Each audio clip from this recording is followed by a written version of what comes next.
Selamat datang di Your Twenties. Hari ini kita akan memasuki dunia penuh senyuman manis.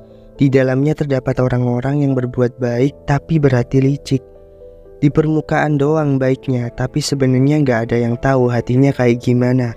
Bahkan saking banyaknya, ternyata karakter tiap orang itu beda-beda. Salah satunya yang akan kita bahas, yaitu karakter orang yang mulutnya manis banget, tapi hatinya kita nggak ada yang tahu. Nah, sebenarnya orang-orang kayak gini tuh bisa dikenali lewat ciri-cirinya. Nah, ciri-cirinya itu apa aja sih? Yang pertama, orang tersebut sering banget ngerasa bener mulu, sukanya nyalah-nyalahin orang lain. Kelihatannya doang sih kayak penegak kebenaran, padahal aslinya mah orang-orang kayak gini lupa yang namanya kaca. Iya, mereka jarang banget merefleksi diri. Kenapa bisa kayak gitu? Biasanya karena mereka mencoba buat menyembunyikan ketidaksempurnaannya dari orang-orang. Mereka cenderung lari dari tanggung jawab dan menggambarkan dirinya untuk selalu benar dan menang. Cara melihat tanda-tanda kemunculan orang ini adalah dengan cara apakah setiap statement atau pendapatnya cenderung menyalahkan orang lain atau enggak. Dan bukan itu aja, selain menyalahkan orang lain, biasanya orang-orang ini menutup diri dari diskusi. Hanya ingin didengar, dan pokoknya semua itu harus tentang dia dan dengerin dia aja pokoknya. Kalau dari kita ada yang pernah ketemu orang-orang kayak gini, berarti kita harus lebih hati-hati sama orang yang punya ciri-ciri kayak gini. Yang kedua, merasa baik dengan menjelekkan orang lain. Orang yang kayak gini sering mencoba meningkatkan kepercayaan diri mereka dengan menjelekkan orang lain. Demi kepentingan mereka, menonjolkan diri mereka terhadap lingkungan sosial. Nah, gimana sih cara mengenali tanda-tanda dengan ciri-ciri ini? Coba lihat, apakah orang-orang ini sering banget gitu pada saat bicara gitu ya. Mereka sering mengkritik dengan cara nggak baik. Contoh, misal dengan jelekin atau ngerendahin orang lain. Dan itu pun tanpa alasan yang jelas gitu. Mungkin kritikan itu seringkali dibungkus dengan komedi atau lelucon. Yang sebenarnya kalaupun lucu, gak pantas juga sih buat didengar kalau sifatnya ngerendahin orang lain.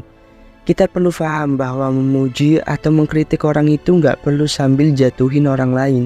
Contoh nih, misal, si A ini cantik banget ya, lebih cantik daripada si B deh. Nah, dari contoh ini udah jelas ya, kalau memuji atau mengkritik nggak perlu sambil jatuhin orang lain. Kalau mau bilang cantik ya cantik aja gitu. Yang ketiga, sok hebat tapi mengkerdilkan orang lain. Orang yang kayak gini tuh sering menonjolkan pencapaian dan keberhasilan mereka. Tapi sayangnya di balik pencapaian dan keberhasilan tersebut ada upaya buat merendahkan orang lain. Ada berbagai bentuk, mulai dari ngeremehin kontribusi yang orang lain lakukan sampai menciptakan keadaan di mana seakan-akan keberhasilan orang lain itu nggak ada artinya. Cara ngenalin orang dengan ciri-ciri kayak gini tuh bisa kita lihat dari yang mereka ucapin. Karena biasanya orang yang kayak gini suka banget membanggakan diri sendiri, haus akan validasi orang lain, pengen diakui oleh orang lain. Yang keempat, sukses dengan menjatuhkan karya atau karir orang lain. Orang yang kayak gini biasanya adalah teman dekat sendiri, bahkan bisa jadi adalah orang yang paling akrab. Ciri-cirinya bisa difahami sesuai dengan judulnya, yakni menjatuhkan karir orang lain demi mensukseskan diri sendiri. Mereka dengan ambisi besarnya rela tutup mata atau bahkan sengaja buta demi mendapatkan apa yang mereka mau. Dengan cara apa? Dengan cara menjatuhkan orang lain. Mereka menggiring opini kepada orang sekitar untuk ikut membenci orang-orang yang ia jadikan target.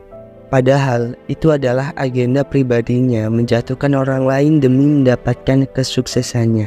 Yang kelima, sok menasehati tapi diam-diam menjerumuskan. Hati-hati nih sama orang-orang yang kayak gini, karena mereka akan terlihat seperti guru atau penasehat terbaik yang kita percaya, yang padahal semua ide, gagasan, dan saran yang mereka beri itu menjerumuskan.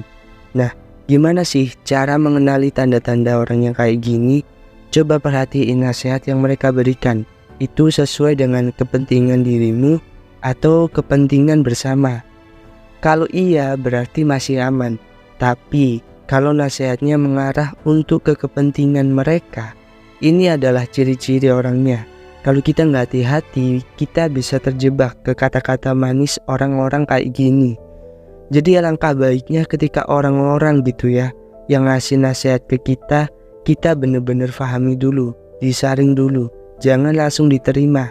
Karena bisa jadi orang itu dari mulut manisnya punya kepentingan sendiri untuk dirinya. Nah, itulah tadi beberapa hal yang bisa kita ambil pelajarannya tentang 5 ciri orang licik yang perlu kita waspadai.